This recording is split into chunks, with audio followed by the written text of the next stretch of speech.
हिमाचल के निर्मण क्षेत्र से 250 वर्ष पुरानी पारद विज्ञान नामक पुस्तक मिली है। प्रदेश के निर्मण क्षेत्र से खोजी गई 1052 पन्नों की पुस्तक में क्या रहस्य छिपा है, इसके बारे में राष्ट्रीय पांडुलिपि मिशन ही बता सकता है। राष्ट्रीय पांडुलिपि मिशन को पुस्तक सौंपने के बाद इस पर शोध कार्य किया जा रहा है। पारद विज्ञान यानी केमिस्ट्री की ऐसी प्राचीन पुस्तक है जिसमें आयुर्वेद, तंत्र विज्ञान, ज्योतिष की वह तमाम जानकारियाँ उपलब्ध होंगी जिससे हिमाचल में इलाज की नई विद्या का पता चल पाएगा और हिमाचल के पुरातत्व इतिहास का नया पन्ना खुलेगा। वैसे हम बता दें कि दुनिया की प्रथम पुस्तक होने का गौरव ऋग्वेद को प्राप्त है।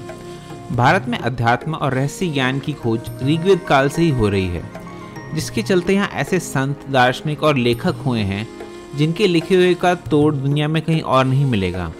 उन्होंने जो लिख दिया वो अमर हो गया। उनकी लिखी हुई बातों को दूसरी और 12वीं शताब्दी के बीच अरब, यूनान, रोम और चीन ले जाया गया, रूपांतरण किया गया और फिर उसे दुनिया के सामने नए सिरे से प्रस्तुत कर दिया गया।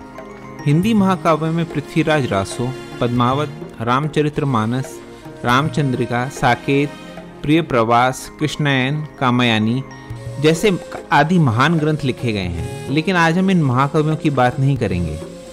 इसके अलावा 8वीं से 12वीं शताब्दी के मध्य लिखे गए ग्रंथ, जिसमें प्रमुख है अष्टांग हृदयम, रस हृदयंत्रम और रसेंद्र सार संग्रह, पर हम इनकी भी बात नहीं करेंगे। हम भारत की कुछ ऐसी रहस्यमयी किताबों के बारे में बात करेंगे जिसके बारे में शायद ही आपने सुना हो। अगर सुना भी हो तो निश्चित ही पढ़ा नहीं होगा। यदि आपने उसे पढ़ भी लिया तो सच मानिए फिर आपकी ज़िंदगी भी बदल गई होगी, क्योंकि इन रहस्यमयी किताबों को पढ़कर इंसान की सोच काफ़ी बदल जाती है। तो जानते हैं ऐसी कुछ किताबों के बारे में।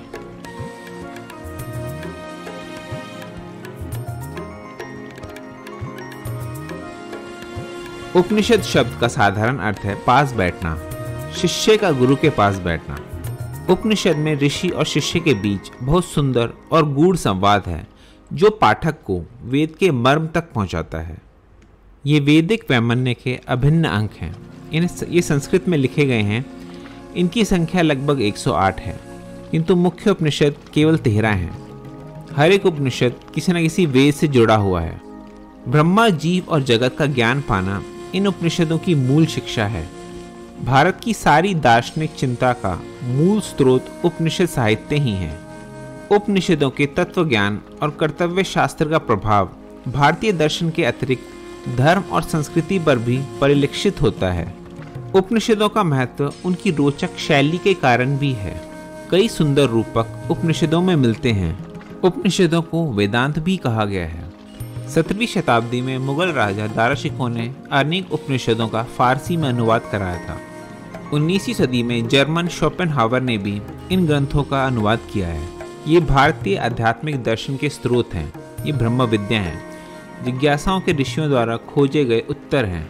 उपनिषदों में आत्मविद्या के बारे में बताया गया है, जिसके अंतर्गत ब्रह्मा और आत्मा के स्वरूप, उसके प्राप्ति के साधन और आवश्यकता की समीक्षा की गई है। उपनिषदों को वेदों का सार या निचोड़ भी कहा जाता है। इसमें कई रोचक और शिक्षाप्रद कहानियों के अलावा कई ऐसी रहस्यमय बातें हैं जिन्हें जानकर आप हैरान रह जाएंगे।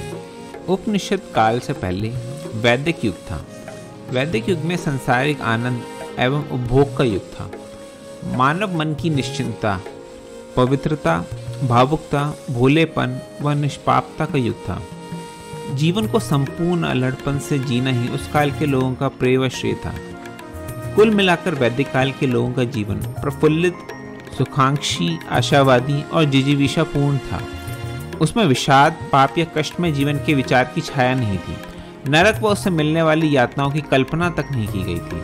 कर्म को यज्ञ और यज्ञ को ही कर्म माना गया था। उसी से सभी सुखों की प्राप्ति एवं संकटों का निवारण होने की अवधारणा थी। ये जीवन शैली दीर्घ काल तक चली, पर ऐसा कब तक चलता? एक न एक दिन तो मनुष्य के अनंत जिज्ञासु मन में यह प्रश्न उठना ही था कि प्रकृति की इस विशाल रंगभूमि के पीछे सूत्रधार कौन है? इसका सृष्टा या निर्माता कौन है? इसका उद्गम कहाँ से हुआ? हम कौन हैं? कहाँ से आए हैं? ये सृष्टि अंततः कहाँ जाएगी? हमारा क्या होगा? ये प्रश्न अंकुरित हुए और फिर शुरू हुई इन सब के उत्तर खोजने की ललक तथा जिज्ञासु मन की अनंत खोज यात्रा। वैसे ऐसा नहीं है कि आत्मा, पुनर्जन्म और कर्म फलवाद के विषय में वैदिक ऋषियों ने कभी सोचा नहीं था। ऐसा भी नहीं था कि जीवन के बाद आने वाले जीवन के बारे में कोई ध्यान ना था। ऋषियों ने यदा कदा इस विषय पर विचार किया भी था।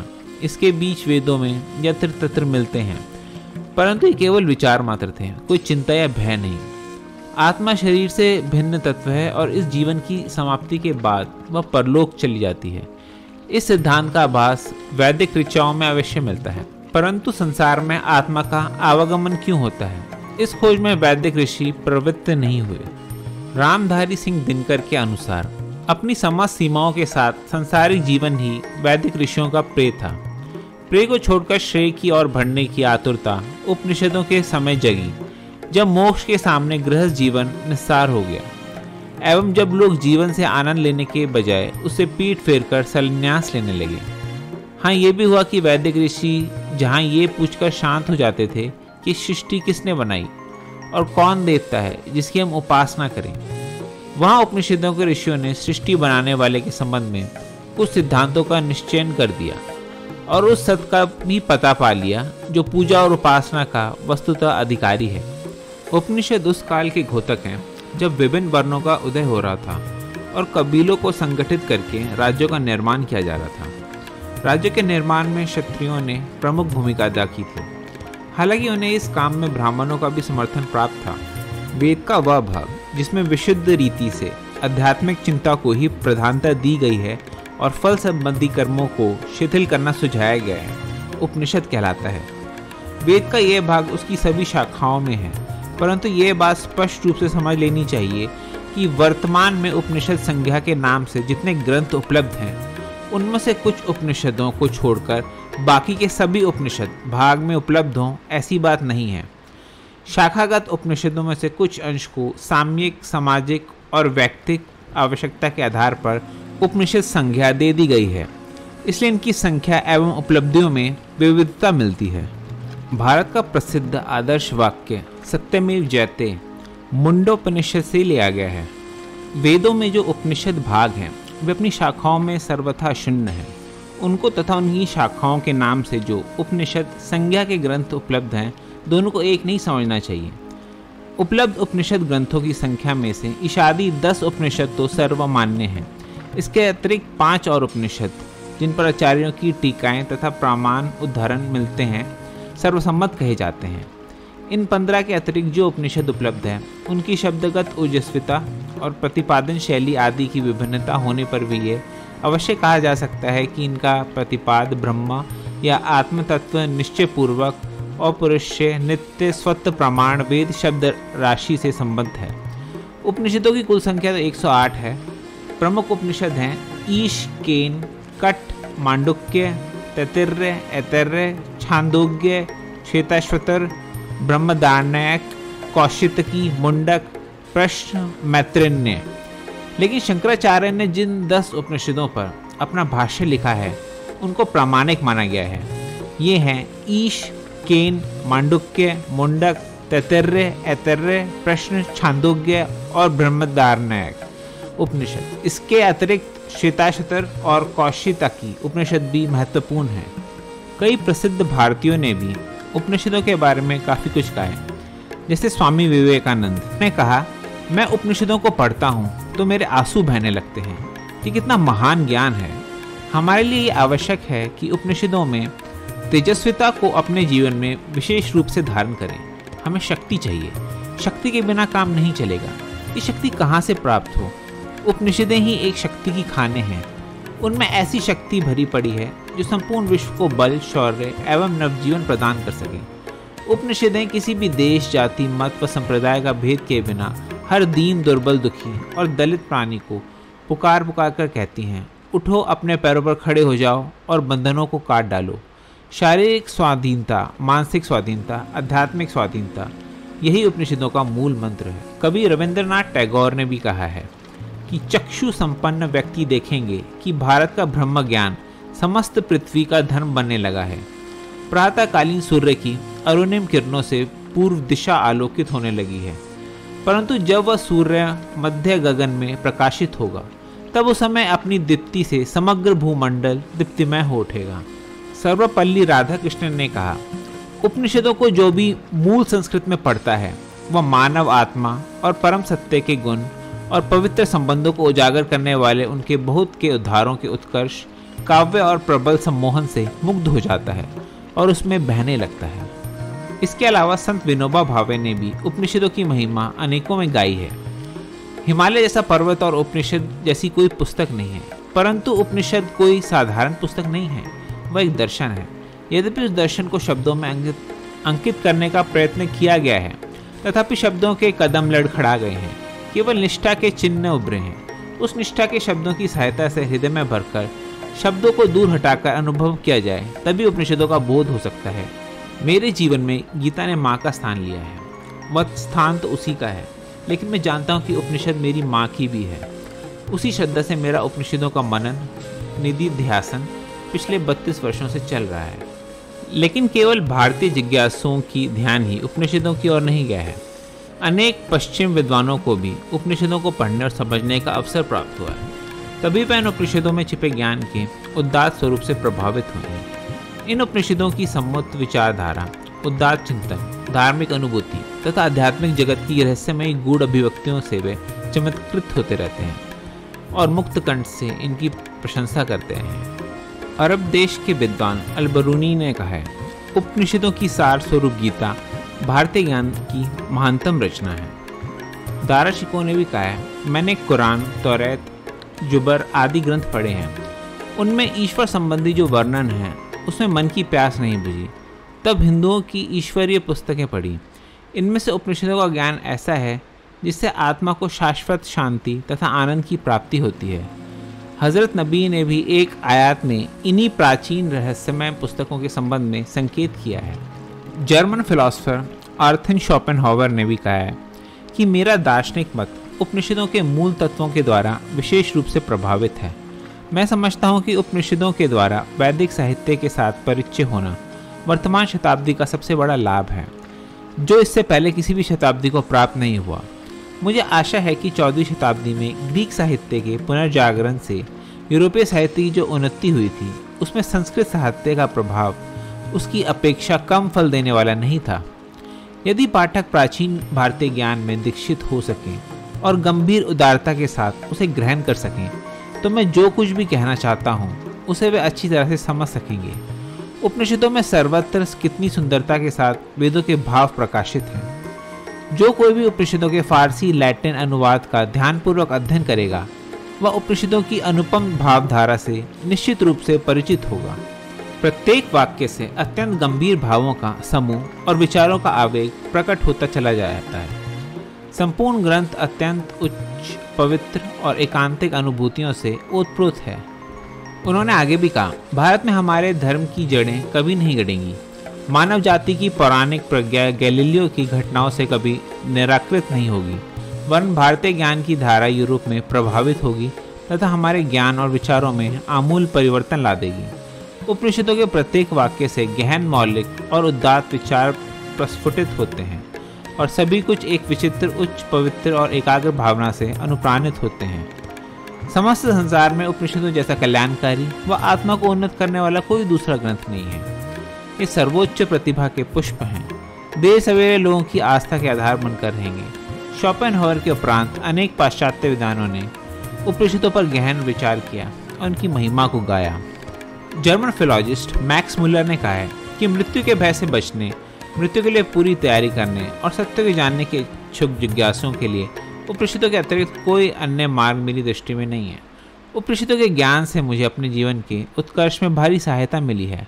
मैं उनका ऋणी हूँ। ये उपनिषदें आत्मिक उन्नति के लिए विश्व के समस्त धार्मिक साहित्य में अत्यंत सामान्य रहे हैं और आगे भी सदा रहेंगे। ये ज्ञान महान मनुष्यों की महान प्रज्ञा का परिणाम है। एक न एक दिन भारत का ये श्रेष्ठ ज्ञान यूरोप में प्रकाशित होगा और तब हमारे ज्ञान एवं विचारों में महान परिवर्तन उपस्थित होगा।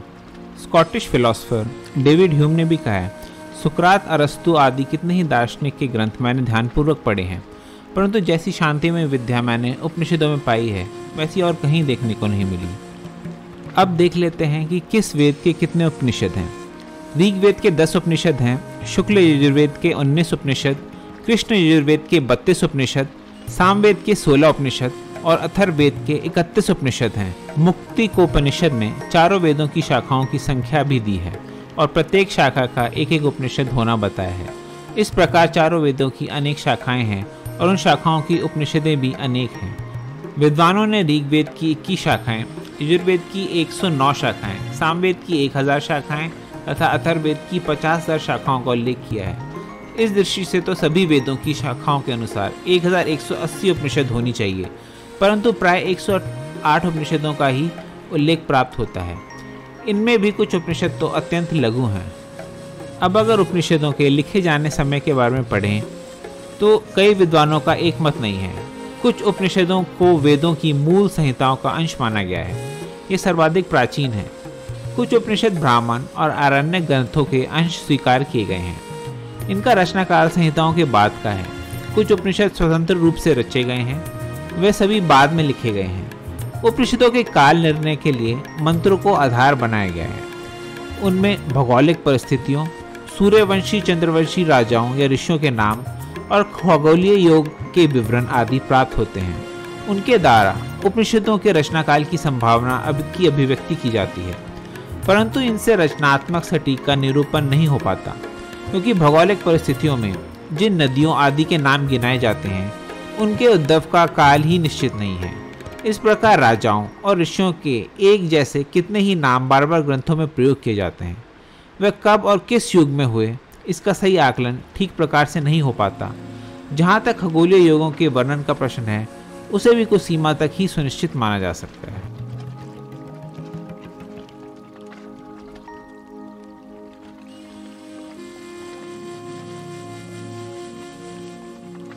पुराण का मतलब होता है प्राचीन या पुराना। पुराणों की रचना मुख्यतः संस्कृत में हुई है, किंतु कुछ पुराण क्षेत्रीय भाषाओं में भी रचे गए हैं। हिंदू और जैन दोनों ही धर्मों के साहित्य में पुराण मिलते हैं। इसमें संसार, ऋषियों, राजाओं के वृत्तांत आदि हैं। ये वैदिक काल के बहुत समय के बाद के ग्रंथ हैं। भारतीय जीवन में जिन ग्रंथों का महत्वपूर्ण स्थान है, उसमें पुराण प्राचीन भक्ति ग्रंथों के रूप में बहुत महत्वपूर्ण माने जाते हैं। पुराणों में विषयों की कोई सीमा नहीं है। इसमें ब्रह्मांड विद्या, देवी देवताओं, राजा नायकों, ऋषि मुनियों की वंशावली, लोक कथाएं, तीर्थ यात्रा, मंदिर, चिकित्सा, खगोल शास्त्र, व्याकरण, खनिज विज्ञान, हास्य, प्रेम कथाओं के साथ साथ धर्मशास्त्र और दर्शन का भी वर्णन है। विभिन्न पुराणों की विषय वस्तु में बहुत अधिक असमानता है। इतना ही नहीं, एक ही पुराण की कई कई पांडुलिपियां प्राप्त हुई हैं जो परस्पर भिन्न हैं। हिंदू पुराणों के रचनाकार अज्ञात हैं और ऐसा लगता है कि कई रचनाकारों ने कई शताब्दियों में इनकी रचना की है। इसके विपरीत जैन पुराण है। जैन पुराणों का रचनाकाल और रचनाकारों के नाम बताए जा सकते हैं। सांस्कृतिक अर्थ से हिंदू संस्कृति के वे विशिष्ट धर्म ग्रंथ जिसमें सृष्टि से लेकर प्रलय तक का इतिहास वर्णन शब्दों से किया गया हो, पुराण कहे जाते हैं। पुराण इतिहास में रामायण और महाभारत आदि के समान श्रेणी के हैं। उनकी 5 विशेषताएं हैं: इतिहास, ब्रह्मांड विज्ञान, माध्यमिक रचना, राजाओं की वंशावली और मनवंतर। सभी पुराण सुहृद सम्मित या मैत्रीपूर्ण ग्रंथों की श्रेणी से संबंधित हैं, जबकि वेदों को प्रभु सम्मित या महान अधिकार वाले आज्ञाकारी ग्रंथ कहा जाता है। व्यास युगों युगों से पुराणों के संकलन करता है और इस युग के लिए वक्त पराशर के पुत्र कृष्ण द्वैपायन है। पुराण वेदों के धर्म को लोकप्रिय बनाने के लिए लिखे गए थे। इनमें वेदों का सार समाहित है।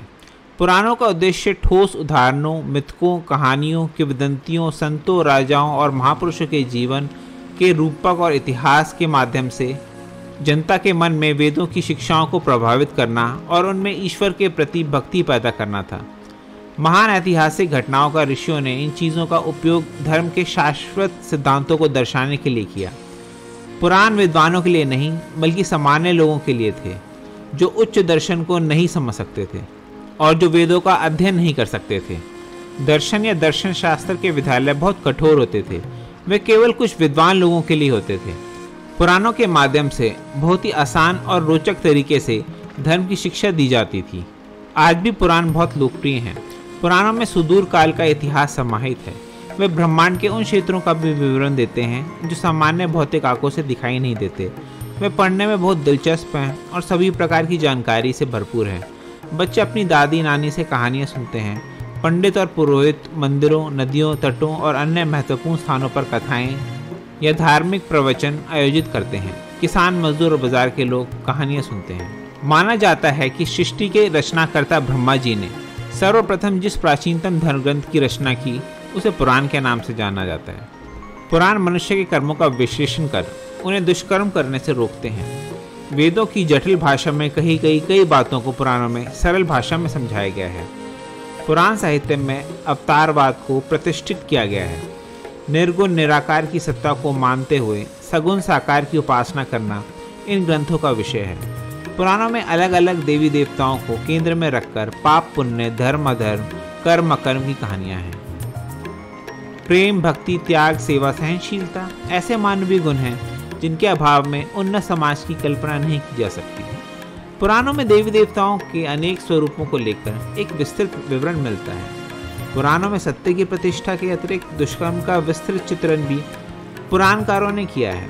पुराणकारों ने देवताओं को दुष्ट प्रवृत्तियों का व्यापक विवरण दिया है, लेकिन मूल उद्देश्य सद्भावना का विकास और सत्य की प्रतिष्ठा ही है। तो आइए जानते हैं 18 पुराणों के बारे में। सबसे पहला है ब्रह्म पुराण। इसके रचयिता महर्षि वेदव्यास जी हैं तथा इस पुराण को महापुराण भी कहते हैं। व्यास जी ने इसे संस्कृत भाषा में लिखा है। महर्षि व्यास जी ने ब्रह्म पुराण के 10,000 श्लोकों में कई महत्वपूर्ण बातों और कथाओं के बारे में बताया है, जैसे सृष्टि का जन्म कैसे हुआ, धरती पर जल की उत्पत्ति कैसे हुई, ब्रह्मा जी और देव दानवों का जन्म कैसे हुआ, सूर्य और चंद्र के वंशज कौन थे, श्री राम और कृष्ण की अवतार गाथा, ब्रह्मा पूजन विधि, माँ पार्वती और शिव जी के विवाह, विष्णु जी की पूजन विधि, श्राद्ध, भारतवर्ष आदि के बारे में विस्तार से बताया गया है। इसमें अनेक तीर्थों के बारे में सुंदर और भक्ति में आख्यान भी दिए गए हैं। साथ ही इस पुराण में कलयुग का भी विवरण दिया गया है। ब्रह्मदेव को आदि देव भी कहते हैं, इसलिए इस पुराण को आदि पुराण के नाम से भी जाना जाता है। दूसरा पुराण है पद्म पुराण। पद्म का अर्थ है कमल का फूल। इसकी रचना भी महर्षि वेदव्यास जी ने संस्कृत भाषा में की है तथा इसमें 55,000 श्लोक हैं। इस पुराण में बताया गया है कि ब्रह्मदेव श्री नारायण जी के नाभि कमल से उत्पन्न हुए थे और उन्होंने सृष्टि की रचना की थी। इस पुराण के 5 खंडों में सृष्टि खंड, भूमि खंड, स्वर्ग खंड, पाताल खंड और उत्तरखंड में भगवान विष्णु की महिमा, श्री कृष्ण और श्री राम की लीलाओं, पवित्र तीर्थों की महानता, तुलसी महिमा, विभिन्न व्रतों के बारे में सुंदर और अद्भुत विवरण दिया गया है। और तीसरे नंबर पर है विष्णु पुराण। विष्णु पुराण एक पवित्र पुराण है जिसमें 23,000 श्लोकों के द्वारा भगवान विष्णु जी की महिमा का अद्भुत विवरण दिया गया है। विष्णु पुराण के रचयिता पराशर ऋषि हैं। उन्होंने ये पुराण संस्कृत भाषा में लिखा है। इस पुराण में देवी देवताओं की उत्पत्ति, भक्त प्रहलाद की कथा, समुद्र मंथन, राज ऋषियों और देव ऋषियों के चरित्र के बारे में तार्किक ढंग से बताया गया है। साथ ही इसमें कृष्ण और राम कथा का भी उल्लेख है। इसके अलावा इसमें ब्रह्मांड की उत्पत्ति, ग्रह नक्षत्र, पृथ्वी, ज्योतिष, आश्रम व्यवस्था, वर्ण व्यवस्था, गृहस्थ धर्म, वेद की शाखाओं, श्राद्ध विधि, विष्णु जी और लक्ष्मी जी का महिमा आदि का भी वर्णन है। चौथे नंबर पर है वायु पुराण। वायु पुराण को शैव पुराण भी कहते हैं तथा इसके रचयिता हैं श्री वेदव्यास। 112 अध्याय, 2 खंडों और 11,000 श्लोकों वाले वायु पुराण में भूगोल, खगोल, युग, सृष्टिकर्म, तीर्थ, युग, श्राद्ध, पितरों, ऋषि वंशज, राजवंश, संगीत शास्त्र, वेद शाखाओं, शिव भक्ति आदि का विस्तार पूर्वक वर्णन दिया गया है। इसमें शिव जी की पूजन विधि और उनकी महिमा का विस्तृत वर्णन होने के कारण इसे शिव पुराण भी कहा जाता है। इस पुराण में भारत के बारे में लिखा गया है तथा नदी, पर्वतों, खंडों, द्वीपों और लंका के बारे में लिखा गया है। इसके अलावा इसमें वरुण वंश, चंद्र वंश और आदि का भी सुंदर विवरण है। और 5वें नंबर पर है भागवत पुराण। भागवत पुराण हिंदू धर्म के 18 पुराणों में से 5वां पुराण है और इसे भागवत और श्रीमद् भागवतम के नाम से भी जाना जाता है। इसके रचयिता हैं वेद व्यास जी और उन्होंने इस पुराण को संस्कृत में लिखा है। भागवत पुराण में 12 स्कंद और 18,000 श्लोक हैं। कहते हैं पुराण आत्मा की मुक्ति का मार्ग बताता है। इस पुराण का मुख्य बिंदु प्रेम और भाव भक्ति है। इसमें श्री कृष्ण को भगवान के रूप में बताया गया है और उनके जन्म, प्रेम और लीलाओं का विस्तार पूर्वक वर्णन दिया गया है। इसमें पांडवों और कौरवों के बीच हो रहे महाभारत युद्ध और उसमें कृष्ण की भूमिका बारे में भी बताया गया है। साथ ही श्री कृष्ण ने कैसे देह त्यागा और कैसे द्वारिका नगरी जलमग्न हुई और कैसे समस्त यदुवंशियों का नाश हुआ, ये भी बताया गया है। और छठे नंबर पे है नारद पुराण। नारद पुराण को नारदीय पुराण भी कहते हैं। ऐसा माना जाता है कि वैष्णव पुराण स्वयं नारद मुनि ने कही, जिसे महर्षि वेदव्यास जी ने संस्कृत भाषा में लिखा था। इस पुराण में शिक्षा, ज्योतिष, व्याकरण, गणित और ईश्वर की उपासना की विधि का विस्तार पूर्वक वर्णन दिया गया है। इसमें 25,000 श्लोक हैं और इसके 2 भाग हैं। पहले भाग में ब्रह्मांड की उत्पत्ति और विनाश, मंत्रोच्चार, गणेश पूजा और अन्य पूजन विधियां, हवन और यज्ञ, महीनों में आने वाले व्रतों और विधियों के बारे में बताया गया है। दूसरे भाग में विष्णु जी ने अवतारों से जुड़ी कथाओं का सुंदर विवरण है तथा इसमें कलयुग में होने वाले परिवर्तनों के बारे में भी बताया गया है। 7वें नंबर पर है मार्कंडेय पुराण। इसमें 137 अध्याय और 9,000 श्लोक हैं तथा यह पुराण बाकी पुराणों से छोटा है। महर्षि मार्कंडेय द्वारा कहे जाने के कारण इसे मार्कंडेय पुराण कहते हैं। ऐसा कहा जाता है कि पुराण दुर्गा चरित्र के विवरण के लिए जाना जाता है। इस पुराण में ऋषि में मानव कल्याण के लिए भौतिक, सामाजिक, आध्यात्मिक, नैतिक विषयों के बारे में बताया है। इस पुराण में पक्षियों के पूर्व जन्म और देवेंद्र द्वारा मिले श्राप के कारण हुए रूप विकार के बारे में भी बताया गया है। इसमें द्रौपदी पुत्रों की कथा, बालभद्र कथा, हरिश्चंद्र की कथा, बक और आदि पक्षियों के बीच हुआ युद्ध, सूर्यदेव के जन्म आदि का भी उल्लेख है। 8वें नंबर पर है अग्नि पुराण। इसके रचयिता वेदव्यास जी हैं। उन्होंने इसे संस्कृत भाषा में लिखा है। अग्नि पुराण का नाम अग्नि पुराण इसलिए पड़ा क्योंकि इसे स्वयं अग्निदेव ने गुरु वशिष्ठ को सुनाया था। विस्तृत ज्ञान भंडार और विविधता के कारण इसका विशेष स्थान है। इस पुराण में त्रिदेवों अर्थात ब्रह्मदेव, विष्णुदेव और शिवजी का वर्णन, सूर्य पूजन विधि का भी उल्लेख है। महाभारत रामायण का संक्षिप्त विवरण है। इसके साथ ही इसमें कूर्म और मत्स्य अवतार, दीक्षा विधि, सृष्टि का सृजन, वास्तुशास्त्र, पूजा, मंत्रों का आदि सुंदर प्रतिपादन है। अग्नि पुराण में 383 अध्याय और 12,000 श्लोक हैं। इस पुराण को विष्णु भगवान का बायां चरण भी कहते हैं। यह पुराण आकार में सबसे छोटा है, फिर भी इसमें सभी विद्याओं का समावेश है। 9वें नंबर पर है भविष्य पुराण। इसकी रचना महर्षि वेदव्यास जी ने संस्कृत भाषा में की थी। भविष्य पुराण में 14,500 श्लोक हैं तथा इसमें धर्म, नीति, सदाचार, व्रत, दान, आयुर्वेद और ज्योतिष आदि का उल्लेख है। इसमें विक्रम बेताल के बारे में भी बताया गया है। जैसा कि नाम से ही प्रतीत होता है, इसमें कई भविष्यवाणियां की गई हैं जो सही साबित हुई। इसमें पृथ्वीराज चौहान, हर्षवर्धन महाराज, शिवाजी महाराज जैसे वीर हिंदू राजाओं और मोहम्मद तुगलक, अलाउद्दीन, बाबर, तैमूर लंग, अकबर, रानी विक्टोरिया आदि के बारे में कहा गया है। इसकी शैली और विषय वस्तु के कारण ये पुराण बहुत महत्वपूर्ण प्रतीत होता है। इसमें सूर्यदेव की पूजन विधि और महिमा का भी विवरण है। 10वें नंबर पर है ब्रह्म वैवर्त पुराण।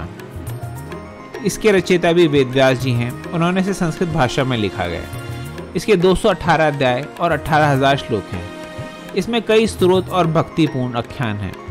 इस पुराण में यशोदानंदन को ही परम ब्रह्म माना गया है और ये भी माना है कि इसकी इच्छा अनुसार ही सृष्टि का निर्माण हुआ है। ये भी बताया गया है कि कृष्ण से ही शिवजी, विष्णुजी, ब्रह्मदेव और समस्त प्रकृति का जन्म हुआ है।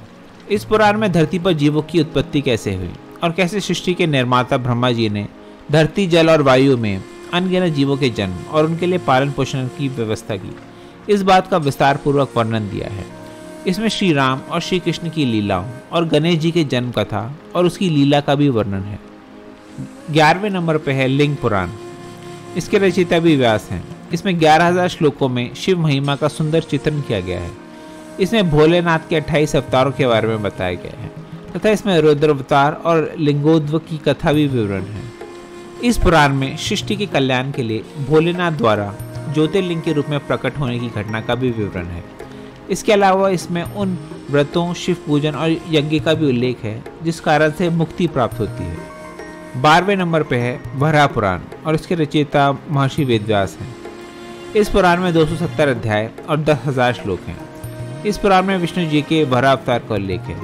ऐसा माना जाता है कि विष्णु जी धरती के उद्धार के लिए वराह के रूप में अवतरित हुए थे।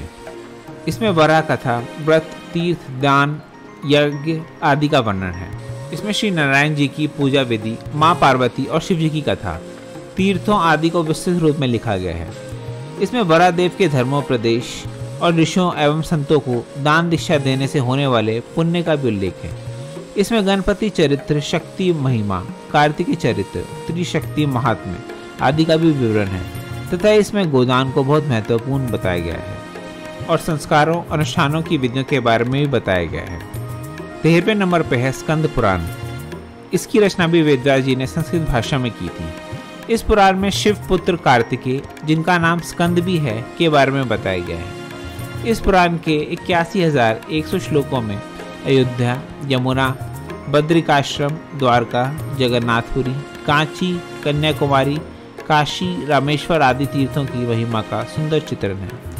इसमें नर्मदा, गंगा, सरस्वती नदियों के उद्गम के बारे में कथाएं लिखी गई हैं तथा इसमें हर महीने आने वाले व्रतों और उनकी कथाओं का भी विवरण है।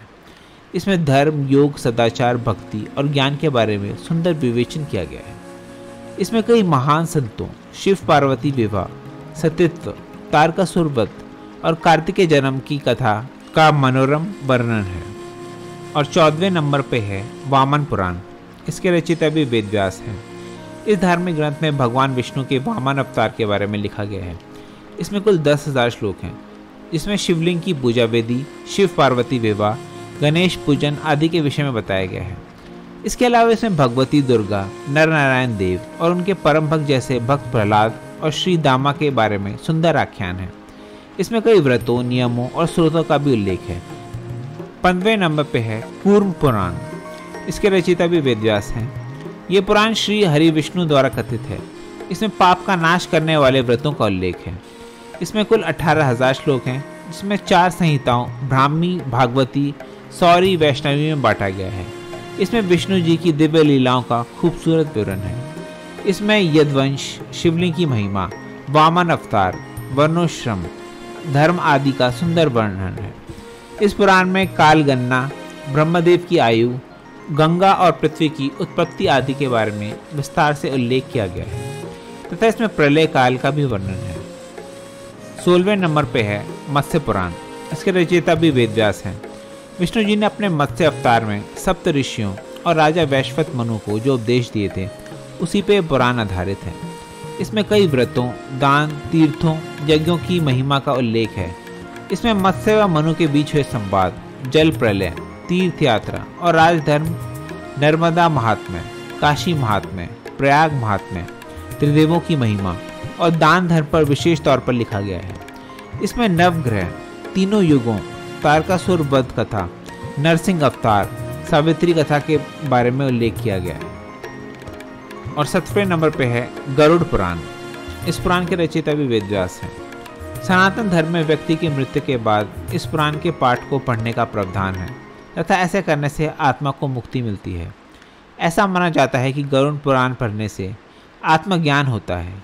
इसके 19,000 श्लोकों में व्यक्ति वैराग्य, निष्काम, सदाचार, शुभ कर्मों, तीर्थ दान आदि की महत्ता के बारे में वर्णन किया गया है।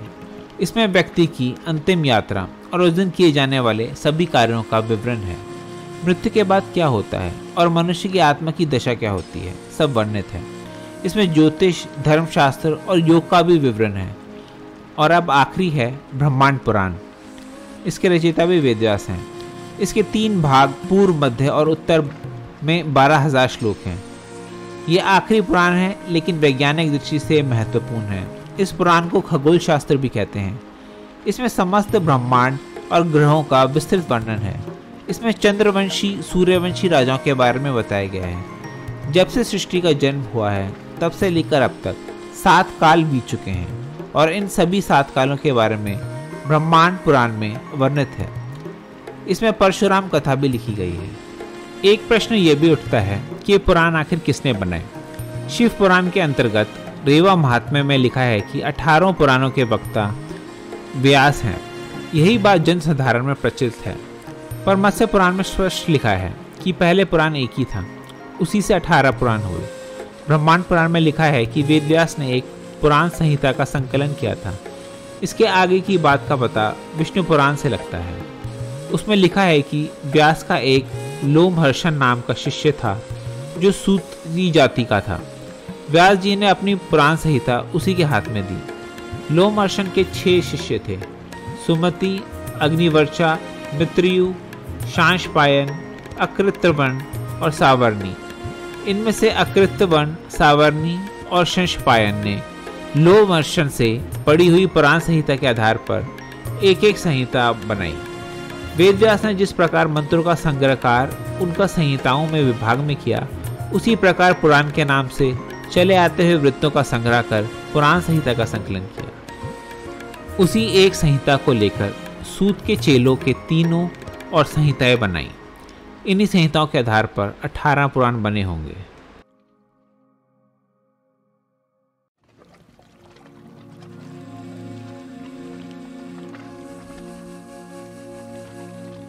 सामुद्रिक शास्त्र वैदिक परंपरा का हिस्सा है। चेहरे को पढ़ने, आभा पढ़ने और पूरे शरीर के विश्लेषण का अध्ययन के बारे में बताया गया है।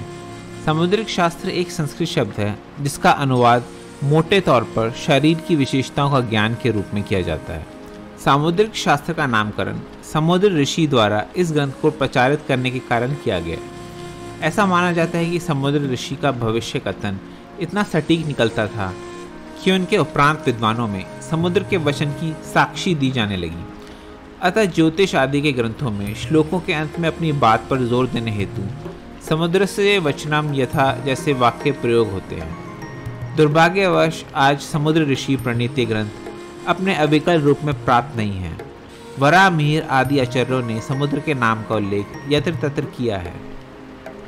मनुष्य के शरीर पर 3 अंग प्रधान हैं, जहाँ रेखाओं का बहुल्य होता है और उनकी गणना सनातन काल से होती चली आ रही है। मनुष्य का हाथ, पैर, मस्तिष्क इस श्रेणी में आते हैं। ये तीनों अंग मानव शरीर में अपना विशेष महत्व रखते हैं तथा इनको शरीर का प्रवर्तक अंग भी कहा जाता है। ये कठोर सत्य है कि परिवर्तन जीवन के हर क्षेत्र में अवश्यंभवी है। अतः परिवर्तनों पर मनुष्य के मस्तिष्क, हाथ और पैर का अवश्य प्रभाव पड़ता है। प्राचीन अन्वेषकों ने इस बात को सिद्ध कर दिया है कि अंगों की रेखाएं भी मनुष्य के जीवन पे परिवर्तनों के साथ ही घटती बढ़ती रहती हैं।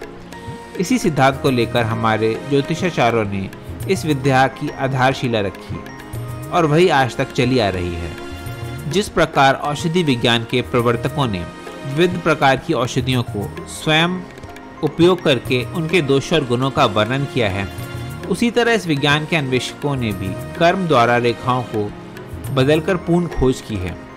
सबका मत यही है कि मनुष्य के कर्मों तथा जीवन के परिवर्तनों का प्रभाव रेखाओं पर अवश्य पड़ता है। इस विद्या के जानकारों ने अनेकों बार रेखाओं को देखकर मनुष्य के भूत और भविष्य का वह हाल बता दिया है जिसको जानकर संसार आश्चर्यचकित रह गया। जब से मानव समाज का जन्म हुआ है, तब से ही इस विद्या का भी जन्म हुआ। ऐतिहासिक तथ्यों द्वारा ये स्पष्ट रूप से प्रमाणित कर दिया गया है कि भारतीय सभ्यता बहुत प्राचीन है। भारत की अन्य ज्ञान विज्ञान की विद्याओं के साथ इस विद्या का भी विकास बढ़ता रहा। भारतीय ऋषियों और संत ने संसार को त्याग कर वन में अपना जीवन व्यतीत करते हुए इस पर और अधिक अन्वेषण किया। उन्होंने सौर मंडल के ग्रहों की गति और मनुष्य के हाथ की रेखाएं, ललाट की रेखाओं आदि का मनन किया। उनके अनुभवों और परीक्षणों से जो सार एकत्रित हुआ, आज वही ज्योतिष विद्या के रूप में विद्यमान है। सूर्य, पृथ्वी, चंद्र आदि ग्रह चलायमान हैं। इस बात को हमारे पूर्वज अनेक वर्षों पहले ही प्रमाणित कर चुके हैं। प्रगति के अनुसार ही हर वस्तु का फलादेश होता है। इस मूल तत्व पर रखी हुई ज्योतिष शास्त्र की नींव आज भी अडिग है। ज्योतिष का अपना विशेष महत्व है और उसके अनुसार ही रेखाओं का ज्ञान भी अपने विशेष क्षेत्र बनाए हुए हैं। इस पुस्तक में रेखा विज्ञान के हर पहलू का पूर्ण प्रकाश डालने की चेष्टा की गई है। कहीं तो अंग्रेजी में जो अंश उद्धृत किए गए हैं वह विदेशी मतानुकूल हैं। विदेशी सभ्यता के प्रेमी भारतीय शास्त्रों से अधिक पाश्चात्य मतों को मानते हैं। सच तो ये है कि पश्चिमी देशों में इस विद्या के क्षेत्र में अपना तो कुछ भी नहीं है। जो कुछ भी है उनके पास भारतीय ज्योतिष विद्या का ही अंश है। ये तो पहले हम बता चुके हैं कि इस विद्या को पूर्ण रूप में लाने का सौभाग्य भारत को ही प्राप्त है। इसका जन्म तो यहाँ पर हुआ, पर ये विदेशों में भी काफ़ी फैली है। भारतीय सभ्यता जब उन्नति के शिखर पर थी, उस समय संसार के अन्य अधिकांश देश असभ्य ही थे। सभ्यता के दृष्टिकोण से यदि समकालीन होने की श्रेणी में संसार के अन्य देशों को किया जा सकता है तो वह है चीन, यूनान और मिस्र। ग्रीस में ज्योतिष विद्या का प्रचार लगभग 5000 वर्ष पहले था। कहा जाता है कि जब सिकंदर महान दिग्विजय के हेतु अपने राज्य से निकला था तो उसके साथ एक ज्योतिषी भी था जो उसको हमला करने का समय, सेना का रुख और मार्ग पर अग्रसर होने की दिशा तक बताता था। चाहे कुछ भी रहा हो, ये तो कठोर सत्य है कि ग्रीस में ज्योतिष विद्या थी और वह भारत से ही वहाँ फैली थी। इसी तरह चीन के निवासी पुरातन काल से ही ज्योतिष विद्या में विश्वास करते चले आ रहे हैं। आज भी उनके देश में इस विद्या का अच्छा प्रचार है और वहाँ के निवासी इसमें विश्वास करते हैं। इतिहासकारों का मत है कि ये विद्या वहाँ पे लगभग 2500 वर्ष पूर्व आई होगी। सिर्फ हाथ की रेखाएं ही नहीं बल्कि पैरों की बनावट और उंगलियां भी किसी भी व्यक्ति के बारे में बहुत कुछ बयां करती हैं। किसी भी व्यक्ति के पैरों की उंगलियां और अंगूठे को देखकर उसके भविष्य के बारे में जाना जा सकता है। आइए देखते हैं इसके कुछ उदाहरण। इस शास्त्र के अनुसार जिन लोगों के पैर के तलवे काले होते हैं उन्हें जीवन में अक्सर धन की कमी का सामना करना पड़ता है। ऐसे लोग जीवन भर किसी न किसी बीमारी और संतान संबंधी परेशानी से जूझते रहते हैं। यदि आपके पैर का तलवा सपाट है यानी तलवे में गड्ढा नहीं है तो इसका मतलब है कि आप खुले विचारों वाले व्यक्ति और महत्वाकांक्षी हैं। ऐसे पैरों को भाग्यशाली भी माना जाता है। इस शास्त्र के अनुसार यदि किसी व्यक्ति के पैर की उंगली के बीच खाली जगहें दिखाई देती हों तो धन संभाल कर खर्च करना चाहिए, क्योंकि इन्हें जीवन में कई बार धन संबंधी परेशानियों का सामना करना पड़ता है।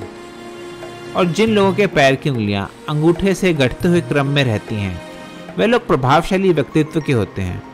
हालांकि उन लोगों में एक कमी होती है कि ये लोग अपनी बातों के आगे दूसरी बातों का ज़्यादा महत्व नहीं देते हैं। जिन लोगों के पैरों की एड़ियाँ हमेशा फटी हुई रहती हैं ऐसे लोगों का भाग्य उनका साथ नहीं देता है। साथ ही पैसे के मामले में भी परेशान रहते हैं। यदि आपका अंगूठा लंबा होने के साथ ऊपर की तरफ से गोल आकार में है तो धन के मामले में आप काफ़ी भाग्यशाली होंगे। जिनके दाहिने हाथ की बुध से निकलने वाली रेखा चंद्र के पर्वत से जा मिलती है उनकी जीवन रेखा भी चंद्र पर्वत पर जाकर रुक जाती है। ऐसे व्यक्तियों को अचानक भारी लाभ होता है। जिनकी भाग्य रेखा चंद्र पर्वत से निकलकर प्रभावी शनि में संपूर्ण विलीन हो जाती है ऐसे भाग्यवान व्यक्तियों को आपातकालीन धन लाभ होता है। जिनके दाहिने हाथ पर धोरी अंतःकरण रेखा है और गौण रेखा बुध तथा शनि के ग्रहों से जुड़ी हुई है ऐसे व्यक्तियों को अचानक भारी लाभ होगा। इसके विपरीत जिनके हाथों की आयुष रेखा नेपच्यून ग्रह पर गई हो, चंद्र और नेपच्यून पर्वत एक दूसरे में घुल मिल गए हों, अतः करण रेखा गुरु पर्वत पर ठहर गई हो, जिनके शनि के उभरे हुए भाग पर फूली पड़ गई हो, ऐसे व्यक्तियों को रेस, लॉटरी इत्यादि में धन लाभ कभी नहीं होगा। उनका पूरा जीवन कड़ा परिश्रम करने में ही गुजरता है। वे पैसे गंवाकर कंगाली बने रहते हैं।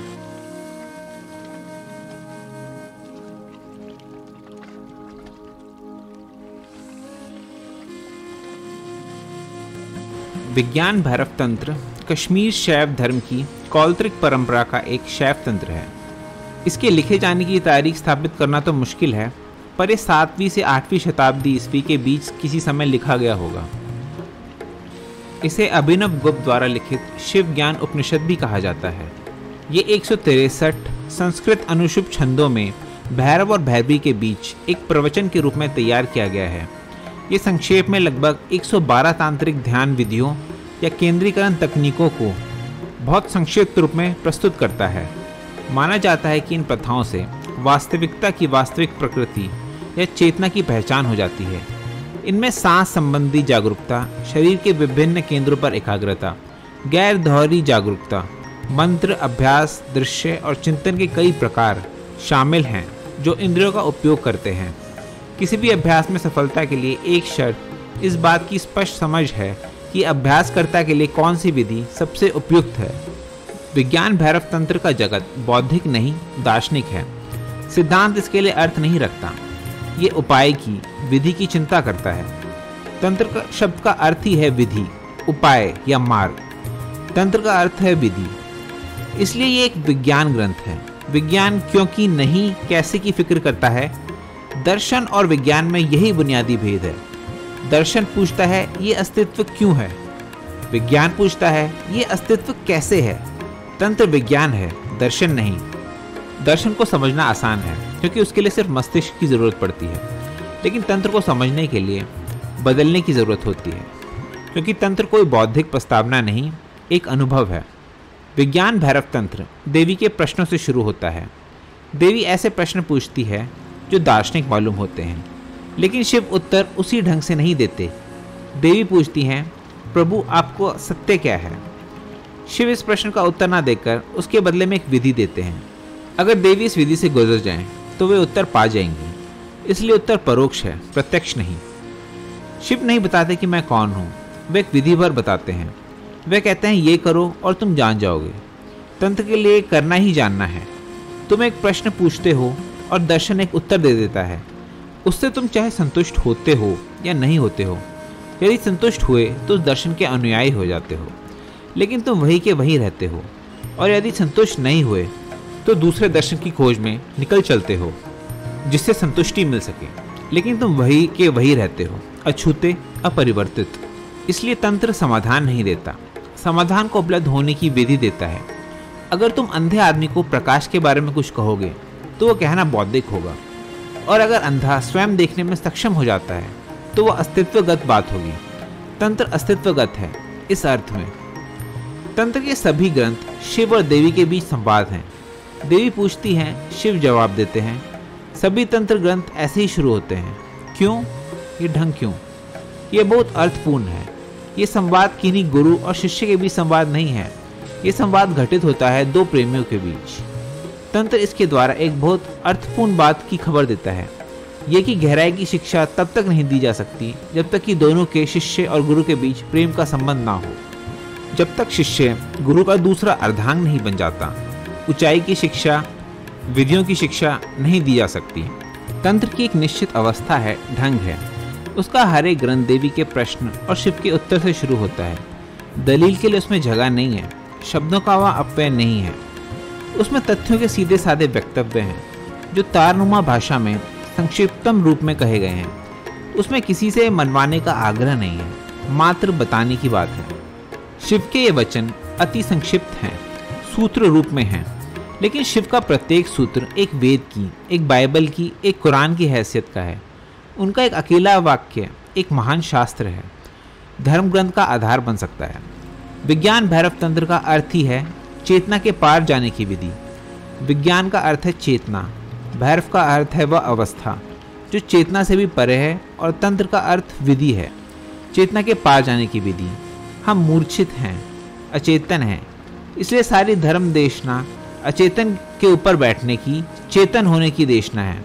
विज्ञान का मतलब है चेतना, और भैरव एक विशेष शब्द है, तांत्रिक शब्द जो परगामी के लिए कहा गया है।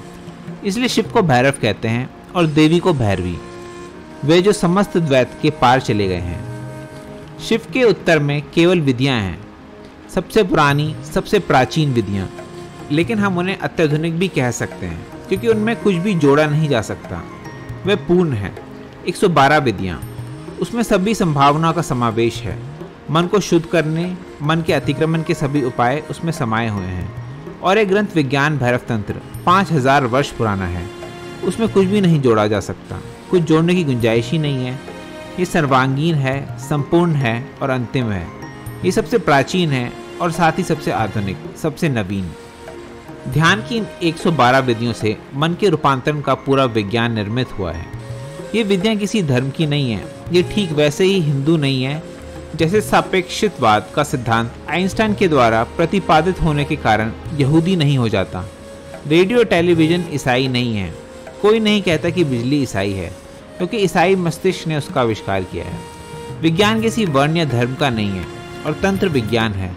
तंत्र धर्म नहीं, विज्ञान है। इसलिए किसी विश्वास की जरूरत नहीं है। प्रयोग करने का महासाहस पर्याप्त है। तंत्र बहुत जाना माना नहीं है। यदि जाना माना है भी तो बहुत गलत समझा गया है। उसके कारण है, जो विज्ञान जितना ही ऊंचा और शुद्ध होगा उतना ही कम जनसाधारण उसे समझ सकेगा। आपने रिलेटिविज्म के सिद्धांत का नाम सुना होगा। कहा जाता है कि आइंस्टाइन के जीते दी केवल 12 व्यक्ति ही उसे समझते थे। यही कारण है कि जनसाधारण तंत्र को नहीं समझा। और ये सदा होता है, जब तुम किसी चीज़ को नहीं समझते हो तो उसे गलत ज़रूर समझते हो, क्योंकि तुम्हें लगता है कि तुम समझते ज़रूर हो। कृपा करके इन शब्दों को समझें, नैतिक, अनैतिक और अतिनैतिक। नैतिक क्या है? हम समझते हैं। अनैतिक क्या है? वो भी हम समझते हैं। लेकिन जब कोई चीज़ अति नैतिक हो जाती है, नैतिक अनैतिक दोनों के पार चली जाती है, तब उसे समझना थोड़ा कठिन हो जाता है। तंत्र अति नैतिक है। ऐसे समझो, औषधि अति नैतिक है, वह ना नैतिक है और ना अनैतिक। चोर को दवा दो तो उसे भी लाभ पहुंचाएगी, संत को दो तो उसे भी लाभ पहुंचाएगी। वह चोर और संत में भेद नहीं करेगी। दवा वैज्ञानिक है, तुम्हारा चोर या संत होना उसके लिए अप्रासंगिक है।